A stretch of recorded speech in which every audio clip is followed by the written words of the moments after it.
Bonjour, bonjour, bonsoir, bonsoir na bandi non so la voix céleste. Mbote na bino, mbote bozali ebele. Partout dans le monde bozali la biso. À niveau ya Europe.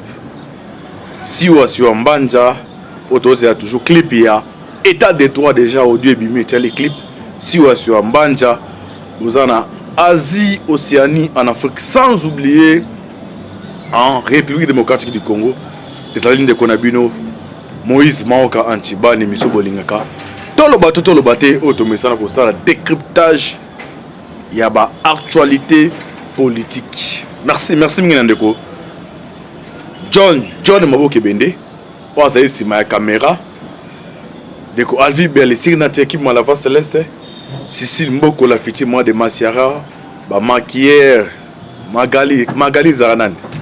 Mon antibala bien pour maquiller moga mbo pesa mbongo ya ko maquiller antibala mo ezate ya pesa mbote sikazali bo continuer ko s'abonner massivement na kati ya la voix céleste pour na bozwaka actualité en temps réel. Joyeux anniversaire Antosé Makoko ouais kokisi cinquantenaire. Joyeux anniversaire à part ya Antibal. Les lotos Solani. Et ça a 3 usines. Il y a raffinage. Na niveau à Rwanda ya Kabila. Où tu peux découvrir. 3 usines. Et ça va usine ya nini. Ba découvrir on nini et ça la canine et ça et permettre na Rwanda ezwa nini. Torobela awa. Ce terre permet de le Makametali à désignation et à présent Seni au Tisco na nous filmer blanche bimité sur un bébé et pesami to rolobela mais maman likambo to limbola eza Makametali à 3 usines oyo va découvrir na Rwanda c'est un nombre d'informations et ça ba usine ça va partenir à ancien président de la République Joseph Kabila. Boyeba awa et ganaka combien RDC sokaza ki nango. Yango na lobra mingi bandeko. Ba Congolais de tout bord. Une photo to fanda pena moto raisonner. Et logo nezo sala ke mboka na biso et décoller. Et logo ne sala ka to comme na retard oyo. OK, nzamba pesi biso nyonso. Non so ba pebe ba lukanda ma pesi biso mais le ko ça que non to décolleté à l'époque ba pay musu bando fuka ma deva biso et l'on sait que mikolo to ko ma fuka ma deva bam il faut congolais no skazali apto poser la question RDC bando joue rôle très actif dans niveau région Kalak on ne va pas pebe bande ko côté la RDC l'on sait que RDC ça genou comme akuma na condition to komelelo banane ba participer na chaque one et ezo senga nini pone isa le mara société c'est ça ba question faut ba kongomani to tunaka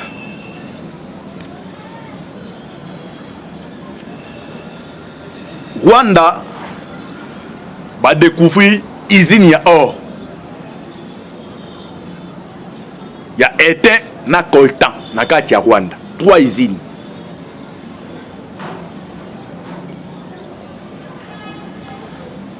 Auparavant, Oazali, Kombo Nezali, do Azali, président.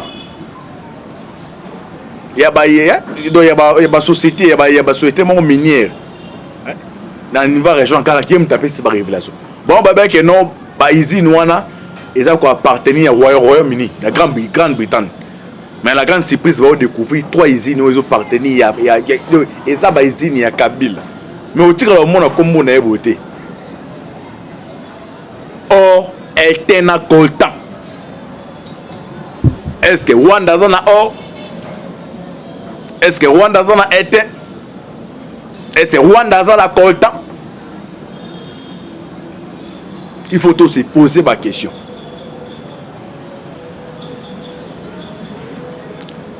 Bandeko ya FCC, bandeko ya PPRD.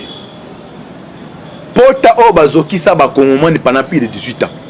ngai er mo ekamusa nga ozomona mutu musu azolinga comparer ata toboyete mutu nyonso na mabe na malamu nyonso na bafaillite na ye Tshisekedi aza parfait mais ozomona mutu musu akomi na degré na espace ya 2 zones Tshisekedi aye na pouvoir akomi kocomparer abimisa Kabila même malamu ok po abosani pota oyo Kabila tiki na Congo te.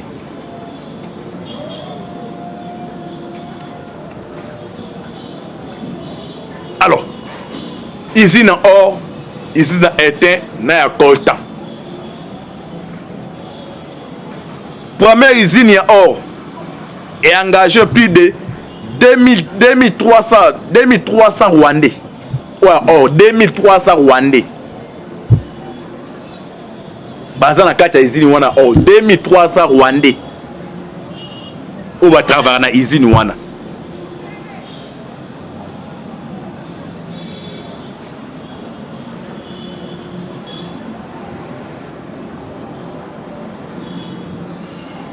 Était à peu près plus de 1600 Rwandais. Donc ça sali calcul ya ba travailler na ba usine oyo.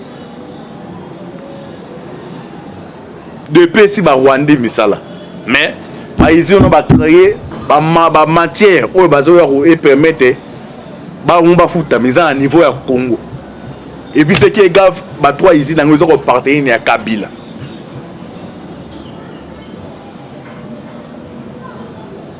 Donc vous avez un réseau ya guerre à est ezali.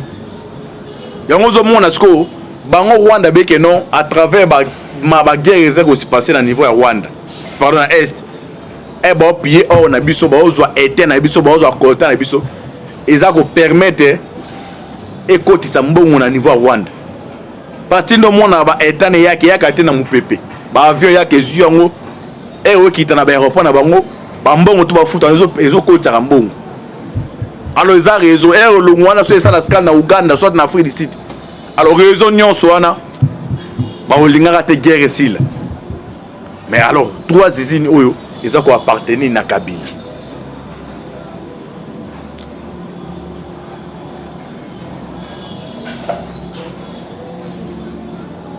Raison o eza démanteler ndenge nini bande ko to landa bien.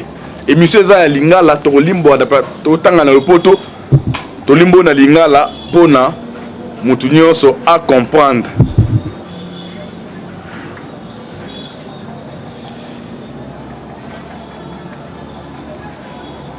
À travers ba usine oyo ndetolo ba Rwanda azui avance na liboso ya RDC. Parce que permettre na Rwanda batonga ba école et peut-être Rwanda batonga ba hôpital. Aso iska to pesa ba musu raison na nationalité ya Kabila. Parce que comment c'est fait que non yo aux respect public oui awata biki apa mozara na ngote ba na ba buti ya mbula mo s'enrichir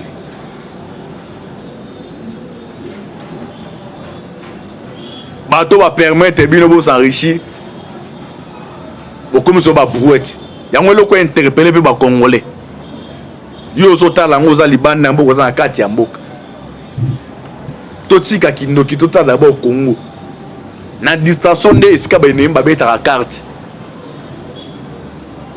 Bisengimana o azara directeur ya cabinet ya Mobutu bazo luka ba congolais ba kene kotanga libanda bazo maele ye ya kota infita ba Rwandais ba ke bazu maele na ngonga wana ba congolais ba ndo luka te ba kene ba ka ngonga ezaki masanga muziki na bale ok bango ba ke ba tini ba Rwandais ba ye ole ba kena mboka na ba ye na mboka na bino. Boka DGT le Rwandais, DGT le Rwandais. Donc ba comprendre ba compte na kati ya Aden na bino ya mboka na bino. À travers ba distraction. To comme na temps oyo, on a besoin autant de la moisson faut que congolais ba bénéficier na richesse nzamba pesi bango. To senga ite to za ba congolais. Alors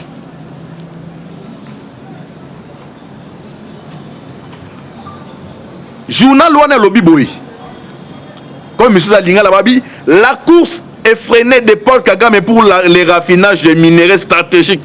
Les Rwanda possèdent 3 usines de raffinage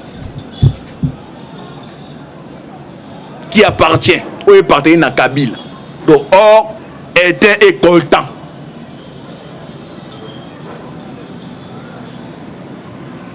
donc Rwanda pays moi muke ozo bien Kinshasa ka biso tout totomboki na mindu kitende ka to Kinshasa totombo to bike non toke na Rwanda ata wa beta masasi to envahi yango o ezali ba alternance ça et ma coup de tebetama Mobutu bande ko za les former bango to bando banga Mobutu batu babeli bazwa ko se faire soigner awa na RDC alors donnant changer ndenge nini ba richesse on ezaka ndenge ezalaka nini yo sala que non to développer te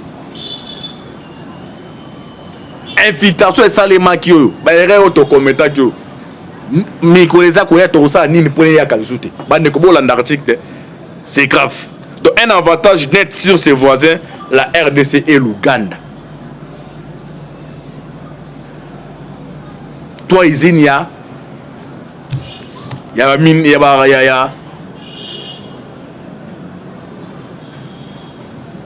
ba minere au Kabila tie na Rwanda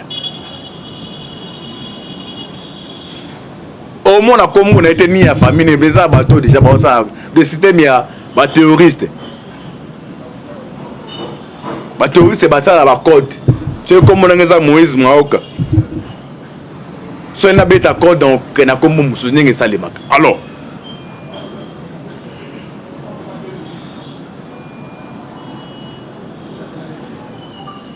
ba société wana émerger de permettre na Rwanda à émerger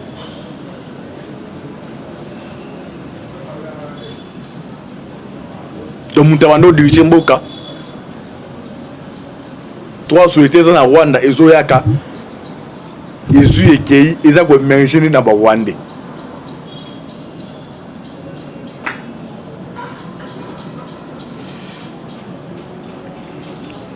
des pays peu producteurs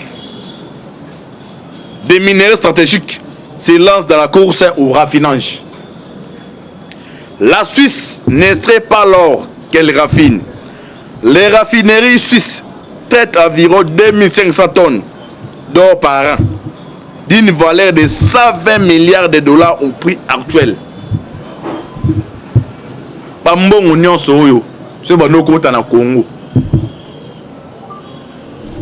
Et nous permettre batonga banzela et permettre batonga bopito mais ils permettent de kota kuna na Rwanda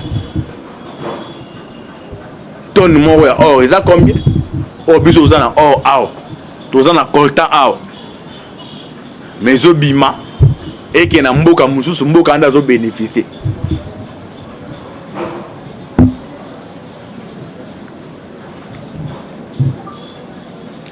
en Afrique subsaharienne,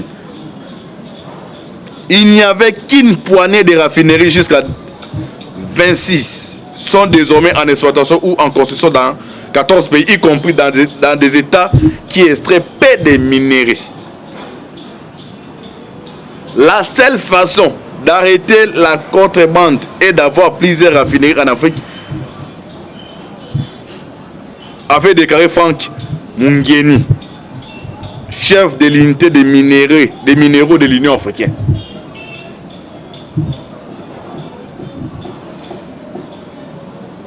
Franck Mungeni, ouais, d'abord, donc, article d'abord, Ndengi Afrique Zaki, n'a pas ici de minière vraiment, il y a pas raffiné Zaki. Mais Mikuleza ko poussana, Rwanda combien d'ango 3 oyo, ils ont appartenu na Kabila.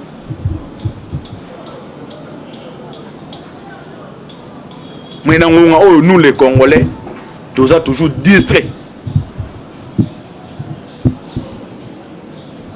Na biloko o ezana tina mon côté. Le Congolais linga mona babiloko ba ser stap biloko ande wana bozongo penda. Akatela ngona mega. Soko defa inta defa landa biloko wana. Mais pona ko réfléchir pona mboka na ozo babiloko eza important eta liété.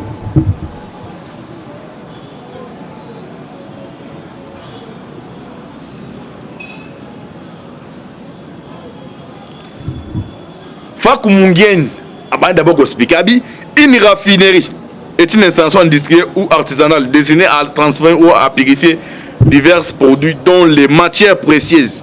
Cependant, l'Afrique reste le seul continent contraste avec un sol riche en minerais mais exporté en brut et moins cher vers des pays plus natifs. À l'exception des lignes de première raffinerie en Afrique. Grande raffinerie.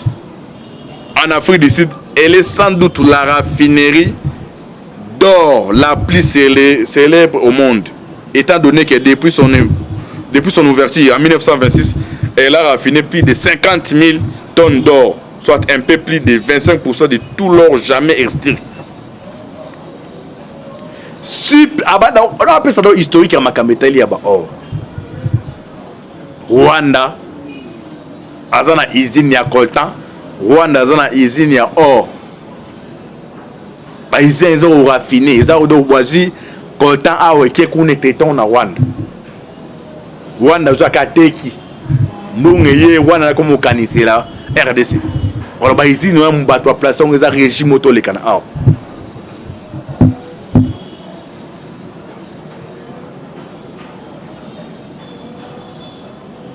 Et puis baza ko oser Rwanda za oser na accord au basina Tshisekedi ça RDC que non pour na kimie kota en tout cas mboka oyo na éviter. Alors article continue. Les Rwanda qui veut devancer l'île Maurice en état le Singapour d'Afrique et le plus grand centre financier au cœur de l'Afrique noire se positionne dans des grands projets stratégiques de raffinage des minéraux stratégiques de Rwanda n'est pas le bas. Il y a un peu de les défend, a commis quatrième. Il y a les bosses en Afrique du Sud, il balait à l'industrie île Maurice, Rwanda. Parce que tu balandais mais Rwanda a un contact, a un éteinte, a un orte. Or sur les exatés, ils ont Congo. Après ba izino régime auto les cané place qui na Rwanda permet d'émerger Rwanda.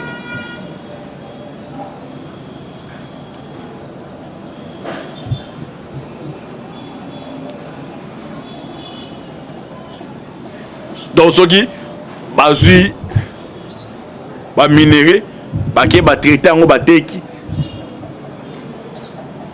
ba longoli pourcentage ndambu ba tike sika ba sala ba arme o ndambu tika li ba pesi na ba complice na bango baza koto na Congo ndenge c'est pas ça mususu bazui ba pesi na ba rebelle wana ba osa makam minduki ba sali muto comme provision. Eza état oyo Kabila tiki mboka.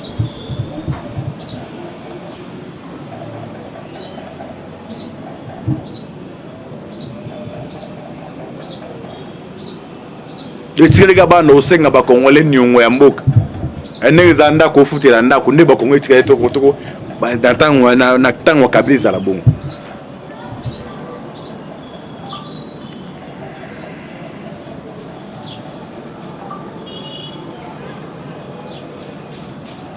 Ba démarche bandi na gouvernement ya Samba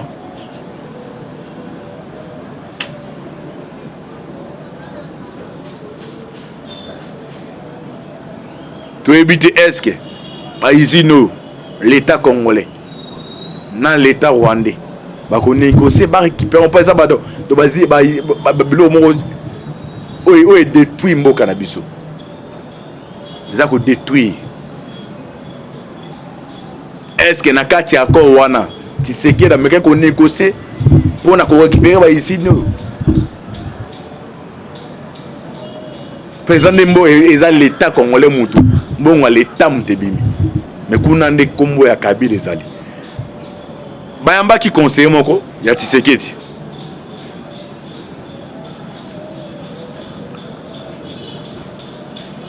Kombone Marcel Bilonda c'est Bilomba. Ba meki ko poser question pour na makambo. ya minéraux ba usine ba trouver kuna ni Rwanda makanisi ezani bandeko tout le bateau sur le bateau tout balancer bino a bolanda tozonga to continuer pour très attention boyeba réponse ya conseil ya Tshisekedi ya conseil financier oui allo bin tolan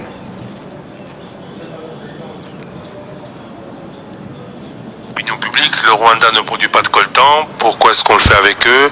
Le Rwanda ne produit pas telle et telle chose. Et pire, le Congo produit des denrées,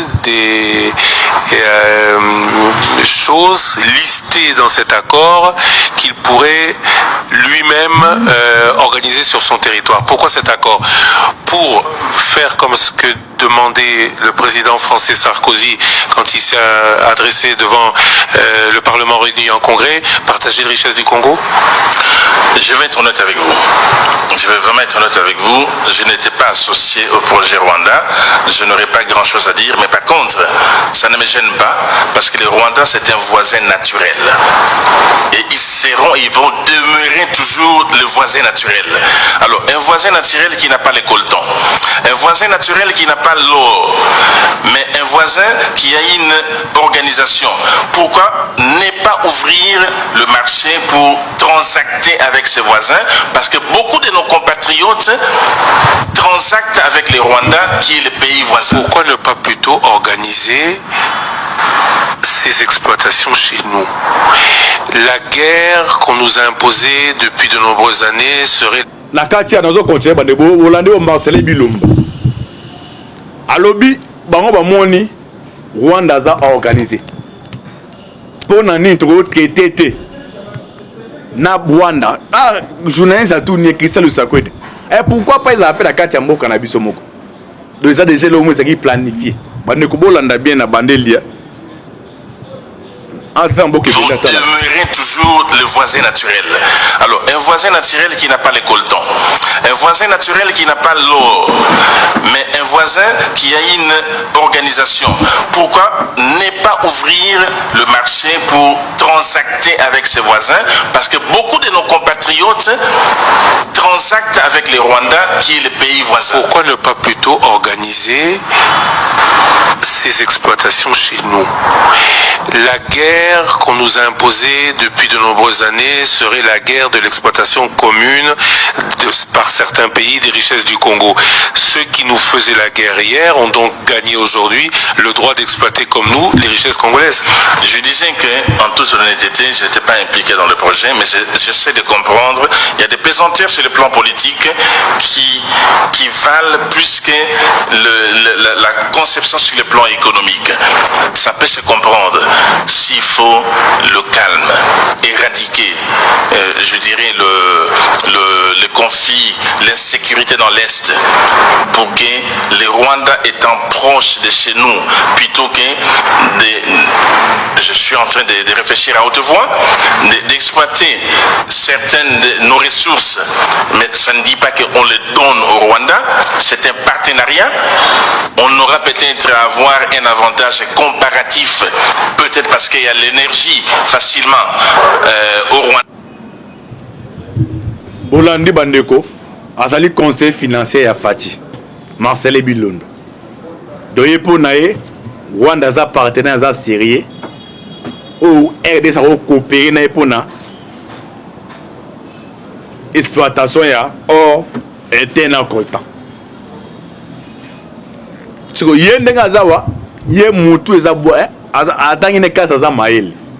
Mais ce esprit est d'abord ya lit. Esprit ya vision ya Tshisekedi ya papa et moko d'abord. Bajara Batoboué na présence et belé. Datangane na classe que non 1 plus 1 ça la boy pour retrouver formule maele wana ezali.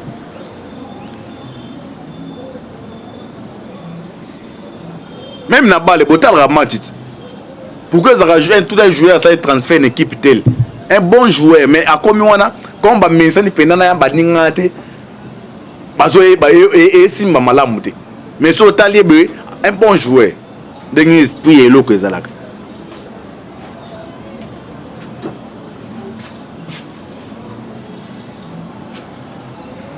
Ba Congolais to la muka.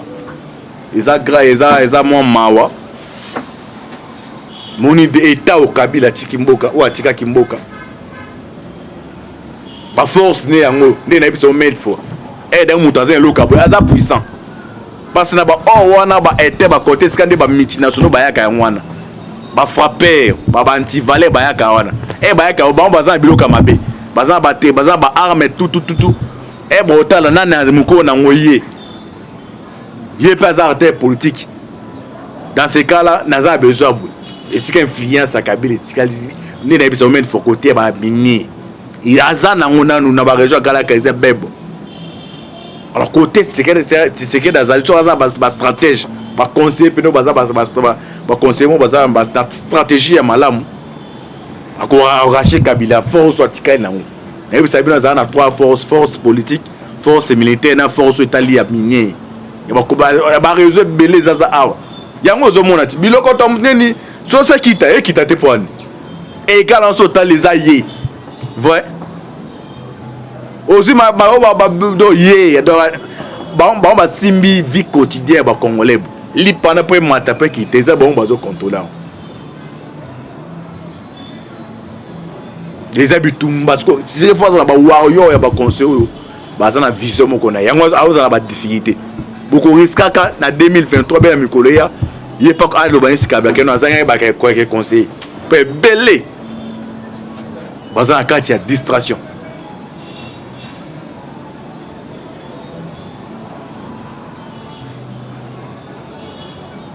Tous les gens qui Congolais, autotikali, tous ont toujours éveillé. Mboko biso senga toza ba Congolais ni na bene bandela nzambe ne mutapone li biso yango alors ba pays ya mikensi ba Rwanda oyo mais ba zui les devant pour na biso ngo d'abord homme congolais pour na ndemndo kia kota na famille na mutakote ezaka mutandako pour na muiba kota ya mutandako bayibi ka ade ba Congolais baza to monter vidéo tel et disait moi boa kiango comme vérification pesa te mon cas ba ni ko partager na disation ba beta bleu na bango alors tous aller veiller tous à la muka zambo kanabiso mutu moko te azana droit ya ko boto la biso yango de photo battre la vraiment jalousement et on a qui a ko sala un peu décryptage ya mangatel ba izini misat oyo oza izini ya oya etena coltan biloko non so ezana Rwanda tezande aw donc Rwanda zo ya travers ba izini na conflit na régime auto le kana boki ba révélation de ba PC na ba montant o ebe ba bénéficiaire donc moni Rwanda za e mérite Rwanda Jamba Zanabino. C'était toujours votre humble serviteur Moïse Maoka Antibal. Vous s'abonnez massivement. Merci Nandeko John Mboke Bende. Affaire à suivre. Ciao.